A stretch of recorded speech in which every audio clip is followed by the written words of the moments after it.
जानने का भी मजा आ जाएगा, और स्वयं को जीत लिया तो दुनिया को जीतने का भी मजा आ जाएगा। जो दूसरों को जीतता है वो वीर बनता है, जो स्वयं को जीतता है वो महावीर बनता है। हम सबको स्वयं को जीतने की आवश्यकता है। दुनिया की जितनी अशांति, अनहैप्पीनेस, जितने उपद्रव, जितनी हिंसा बाहर नहीं है, इन सारी अशांति, सारे दुख, सारी समस्याओं का मूल केंद्र बिंदु अगर कुछ है वो बाहर नहीं, वो यहां से प्रारंभ होता है। बाहर अशांति नहीं है, भीतर अशांति है। भारत में जैन संत वो कहा करते हैं कथाओं में, और आज किसी के पास भी जाओ, घरों में देखो तो सबके घरों में जाके देखेंगे तो सोफा सेट है, महिलाओं के पास सबके पास डायमंड सेट है, ज्वेलरी सेट है, हर आदमी के पास एंड्रॉइड सेट है, बट लाइफ अपसेट है।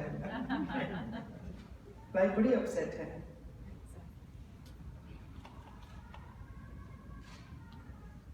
और दुनिया के सारे भौतिक सुख साधन प्राप्त कर भी लें तो भी शांति ना मिले तो फिर उसका मूल्य क्या है? हम प्रसन्नता में ना हो। और 21वीं सदी की सबसे बड़ी चुनौती अगर कुछ है तो आदमी का प्रसन्न होना। आदमी की प्रसन्नता हो गई है। एक एक करके चेहरे देखते चले जाओ, सब बुझे हुए चेहरे, सब परेशान। आखिर हुआ क्या? भगवान ने तो आनंद के लिए जन्म दिया, तो क्या क्या ना बनाया? ये पेड़ पौधे, वृक्ष, ये नदी, ये पर्वत, ये पहाड़, हमें क्या क्या ना दिया।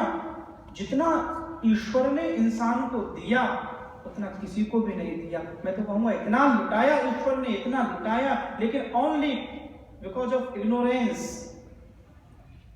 हम दुख पा रहे हैं, हम अशांति पा रहे हैं, अज्ञान के कारण। We need lamp of knowledge.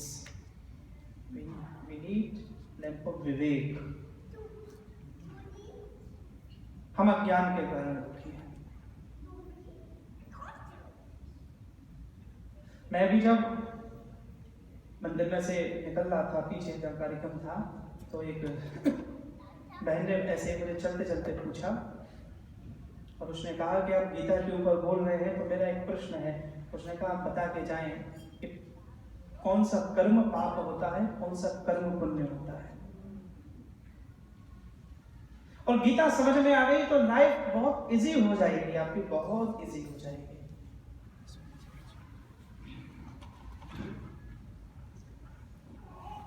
न कोई कर्म पाप होता है, न कोई कर्म पुण्य होता है। इसको समझ लेना। कर्म केवल कर्म होता है। विद्वान आचार्य इस मंदिर में विराजमान है।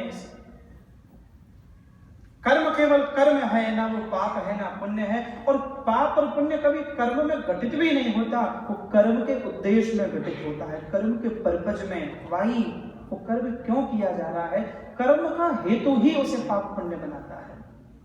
और पाप और पुण्य बाहर नहीं घटता, स्थूल जगत में नहीं घटता। पाप और पुण्य सूक्ष्म जगत में घटता है, वो व्यक्ति की चेतना में घटता है, व्यक्ति की मनस्थिति में घटता है। इसीलिए एक जैसा कर्म ही एक जगह पर, एक ही काल में, एक ही स्थान पर दो व्यक्ति सेम कर्म करें तो एक व्यक्ति को पाप भी लग सकता है, उसी कर्म का एक व्यक्ति को पुण्य भी लग सकता है, क्योंकि बोथ है डिफरेंट पर्पज। कर्म से भी ज्यादा महत्वपूर्ण अगर कुछ है तो उसका पर्पज क्यों किया जा रहा है। यहीं से पाप और पुण्य प्रारंभ हो रहा है। आप अच्छा खाते हैं, आप अच्छा पहनते हैं, आप डांस कर रहे हैं कि सिंगिंग कर रहे हैं, कि आप घर में किस तरह से रह रहे हैं अच्छे तरीके से, ये कोई पाप नहीं है। और आपने वो सब छोड़ दिया, सादगी से रहने लगे, कोई पुण्य नहीं है। आपके ऊपर इट डिपेंड्स ऑन यू, आप कैसे अपने जीवन को सादगी से जी रहे हैं कि रासिकता से जी रहे हैं, ये कोई पाप पुण्य नहीं है। अष्टादश प्राणेषु व्यासस्य वज्रद्वयम् परोपकाराय पुण्याय पापाय परिपीडनम्। भगवान वेद व्यास ने 18 पुराण लिखने के बाद फिर कहते हैं मेरे समस्त पुराणों का 2 वचनों में सार है, और वो यह है, दूसरों को उपकार करना, उनकी हेल्प करना, दूसरों को प्रसन्न करना, ये पुण्य है और दूसरों को दुख देना ये पाप है। यहीं से पाप और पुण्य की व्याख्या प्रारंभ होती है। पाप और पुण्य हमारी चेतना में घट रहा है, हमारे भीतर घट रहा है। इसलिए हमारे कर्म का उद्देश्य शुभ होना चाहिए। कभी जीवन में ऐसा भी होगा कि आपसे कुछ गलत हो जाए तो परवाह मत करना।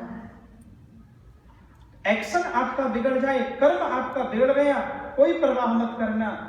लेकिन अगर आपके उद्देश्य में ही किसी को दुख पहुंचाना था, आपके उद्देश्य में ही किसी को हर्ट करना था, तो आपको पाप लगेगा। हमारे उद्देश्य में किसी को दुख पहुंचाना नहीं होना चाहिए। हम पाप कभी हो प्लानिंग से ना हो, उसके लिए योजना ना बनाई जाए, उसके लिए एक पूरा एक प्लेटफॉर्म ना बनाया जाए, उसके लिए तैयारी ना की जाए, तैयारी से किसी को गाली ना दी जाए कि पहले मिलेगा तो मुझे क्या क्या देना, एक लंबी श्रृंखला ना बनानी पड़े। सडनली कुछ हो गया तो अलग बात है, सोचा हुआ ना हो, प्लान किया ना हो।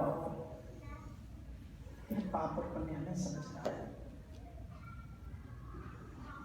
और एक बात, तुम दूसरों को पूछने के लिए जाते हो कि मैं क्या करूं, whatever I am going to do, that is punya, that is pap. You don't need to ask anybody. You have to ask on yourself.